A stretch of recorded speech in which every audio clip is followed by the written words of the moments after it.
إذا سقطت القنابل النووية على العالم فسوف يتغير وجه الكوكب إلى الأبد، فطوال 50 عاما دأب هذا الخوف يرهب كل لحظة في حياة البشر، حيث عاش العالم بمعرفة أن شخصا واحدا فقط كان قادرا على أن يحرق العالم نوويا بضغطة زر. ولكن لا داعي للقلق، فمنذ سقوط الاتحاد السوفيتي تحولت فكرة الدمار النووي الشامل إلى مجرد خلفية خيالية لقصص الخيال العلمي والأفلام وألعاب الفيديو. ومع ذلك فإن هذا التهديد لم ينتهي حقا، فلا تزال القنابل النووية هناك في انتظار شخص ما يضغط على هذا الزر المدمر.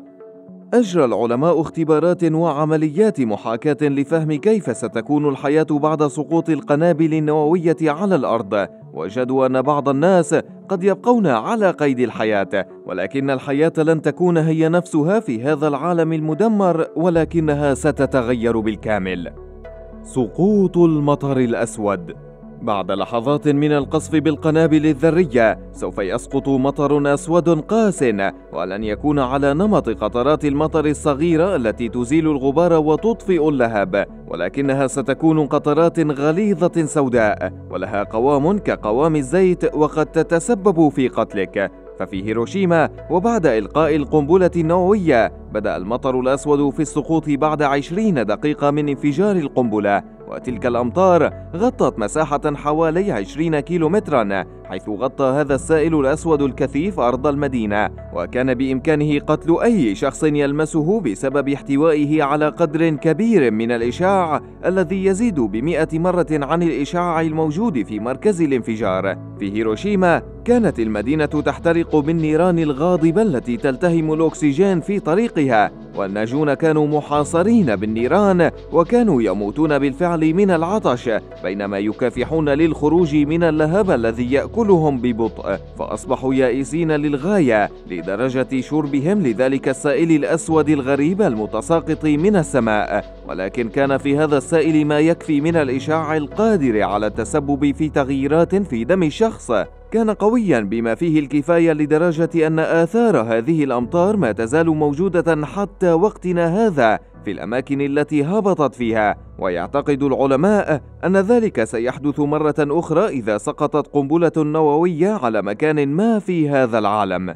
النبضات الكهرومغناطيسية سوف تطفئ كل الكهرباء في العالم. بإمكان الانفجار النووي أن يرسل نبضات من الإشعاع الكهرومغناطيسي التي يمكنها إغلاق جميع الأنظمة الكهربائية أو الشبكات الكهربائية لدول بأكملها. ففي تجربة لاختبار قنبلة نووية حدث انفجار في مصابيح الشوارع وأجهزة التلفزيون والهواتف في المنازل التي تبعد 16,000 كيلومتر عن مركز الانفجار. وعلى الرغم من أن هذا الحادث لم يكن مخططا له، ولكن منذ ذلك الحين تم تصميم القنابل للقيام بذلك عن قصد، فإذا انفجرت قنبلة نووية مصممة لإرسال نبضات كهرومغناطيسية على مسافة 400 إلى 480 كيلومترا على بلد بحجم الولايات المتحدة مثلا، فإن الشبكة الكهربائية في جميع أنحاء البلاد ستغلق.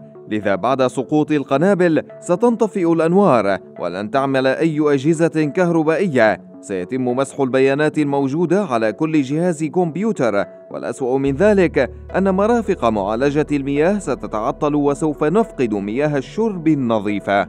الدخان سوف يحجب الشمس. ستتشبع المناطق المحيطة بمركز الانفجار بكمية هائلة من الطاقة، وستنتشر النيران في كل حدب وصوب. كل شيء يمكن أن يحترق سيحترق، المباني، الغابات، وحتى إسفلت الطرق، وسوف تنفجر النيران في معامل تكرير النفط. تلك الحرائق سوف تطلق دخانا ساما كثيفا في اتجاه الغلاف الجوي نحو طبقة ستراتوسفير، فتتكون سحابة داكنة من الدخان على بعد 15 كيلومترا من سطح الأرض، ما تلبث أن تتحرك حتى تغطي سماء الكوكب بأكمله وتحجب الشمس. يعتقد أنه لن نرى سماء صافية لمدة 30 عاما تقريبا. لن نستطيع الزراعة بسبب الطقس البارد.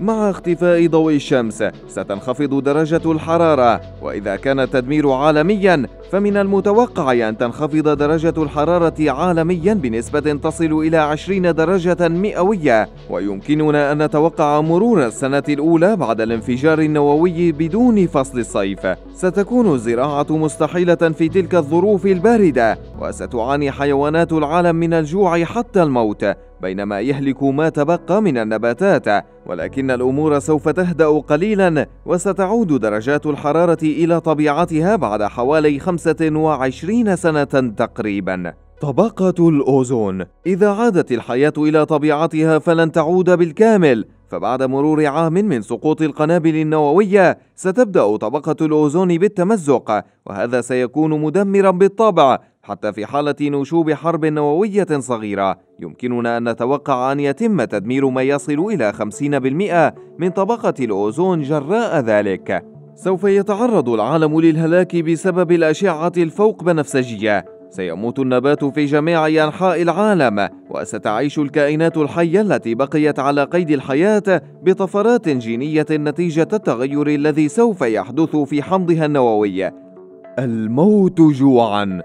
إذا حدثت حروب نووية شاملة فسوف يستغرق الأمر حوالي 5 سنوات قبل أن يتمكن أي شخص من إنتاج كمية معقولة من الطعام. فمع انخفاض درجات الحرارة والصقيع القاتل والأشعة فوق بنفسجية الضارة القادمة من الفضاء، فإن القليل من المحاصيل فقط سوف تنجو لفترة حتى يتم حصادها، ولكن المليارات من الناس سوف يموتون جوعا. سيضطر أولئك الذين بقوا على قيد الحياة إلى إيجاد طرق للحصول على الطعام، ولكن لن يكون هذا سهلا، وربما تكون هناك فرصة أفضل للحصول على طعام لأولئك الذين يعيشون بالقرب من المحيطات، لأن البحار ستبرد بشكل بطيء على اليابسة، ولكن الحياة في المحيطات أيضا ستظل نادرة. فالظلام الذي يحجب الشمس عن الحياة البحرية سيقتل العوالق، وهي مصدر الغذاء الرئيسي الذي يحافظ على ازدهار الحياة في المحيط. كما سيزداد التلوث الإشعاعي في الماء مما يقلل من فرصة وجود حياة، وسيكون من الخطر تناول أي شيء يمكن اصطياده بسبب ذلك. أغذية فاسدة. إن إحدى الطرق الأساسية التي يمكن للناس النجاة بها خلال السنوات ال5 الأولى هي استهلاك الأغذية المعبأة والمعلبة، كما هو الحال في أفلام الخيال العلمي، حيث تكون تلك الأغذية آمنة للأكل بعد نهاية العالم النووي. ويعتقد العلماء أيضا أن المياه الموجودة في الآبار الجوفية العميقة قد تظل آمنة للشرب، ولكن الصراع من أجل البقاء سيقود العالم إلى معارك للسيطرة على الآبار الريفية والغذاء المعلب، فهما الأمل الأخير للبشرية في ذلك الوقت. تفتيت العظام بالإشعاع. فبعد وقت قصير من سقوط القنابل النووية سوف ترتفع الجسيمات المشعة إلى طبقات الجو، ثم تسقط مرة أخرى في جميع أنحاء العالم. واحدة من تلك المواد الكيميائية القاتلة هي السترونتيوم 90، وهذا المركب لديه القدرة على خداع الجسم ليظن أنه عنصر الكالسيوم عند استنشاقه أو استهلاكه بأي طريقة، فيرسل الجسم تلك المواد السامة مباشرة إلى نخاع العظام والأسنان، مسببا سرطان العظام.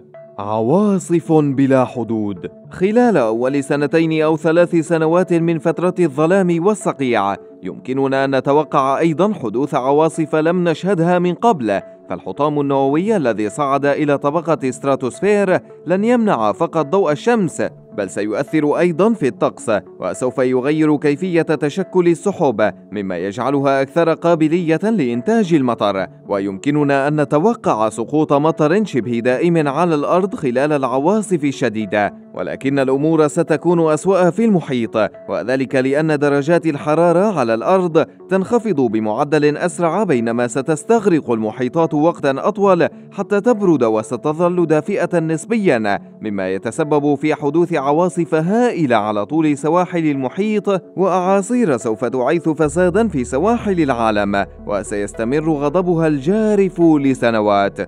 النجاة المعجزة. المليارات من الناس سوف يموتون في المحرقة النووية، حيث يمكننا أن نتوقع موت حوالي 500 مليون شخص على الفور بعد الانفجارات النووية. والمليارات سوف يتضورون جوعا حتى الموت، أو سوف يتعرضون للتجمد حتى الهلاك أثناء نضالهم في هذا العالم الجديد. ولكن على الرغم من كل ذلك، لدى العلماء بعض الاعتقاد بأن هناك حفنة من الناس سوف تنجو، فبعد 25 إلى 30 عاما من سقوط القنابل النووية ستزول الغيوم، وستعود درجات الحرارة إلى طبيعتها، وسيصبح البشر قادرين على البدء من جديد، حيث ستنمو النباتات على الرغم من أن التربة قد لا تكون خصبة كما كانت من قبل. ولكن بعد بضعة عقود قد يصبح العالم مثل تشيرنوبل الحديثة، حيث تنمو الغابات الكثيفة على بقايا مدينة ميتة، فستستمر الحياة